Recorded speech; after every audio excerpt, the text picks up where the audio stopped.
வணக்கம்ங்க, ரோனி ஸ்டோரிஸ்லேருந்து. இன்னைக்கு weight loss சீரீஸ்ல டே 7 தான் வந்து பார்க்க போறோம். மார்னிங் எந்திரிச்சோடனே எம்டி ஸ்டொமக்ல வெயிட் செக் பண்ணிட்டு தண்ணி கபு கபு கபுன்னு நல்லா வந்து ஒரு அரை பாட்டிலுக்கு மேலே வந்து நான் குடிச்சிட்டேன். உங்களால் எவ்வளோ மார்னிங் தண்ணி குடிக்க முடியுமோ அவ்வளோ குடிங்க, ரொம்ப நல்லது. அதுக்கப்புறமா பிரேக்ஃபாஸ்ட் வந்து ஓட்ஸ் பேன் கேக் வந்து பண்ணேன்.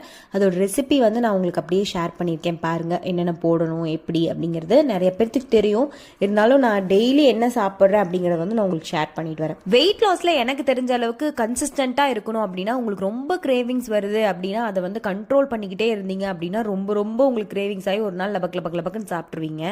அதனால வந்து எப்பெல்லாம் உங்களுக்கு கிரேவிங்ஸ் வருதோ அப்பெல்லாம் வந்து உங்களுக்கு பிடிச்ச சாப்பாடை கொஞ்சமாக சாப்பிடுங்க. ஏன் இதை சொல்கிறேன், இன்னைக்கு என்னமோ சாப்பிட்ருக்கேன். ஆமாங்க, நந்தனா பேலஸில் போயிட்டு அங்கே வந்து பிரியாணி வந்து நான் வந்து மட்டன் கீமா பிரியாணி சாப்பிட்டேன். ஆதி வந்து நல்லா மீல்ஸ் பருப்பு பொடி நெய்யெல்லாம் ஊற்றி நல்லா ஃபுல் கட்டுனாங்க.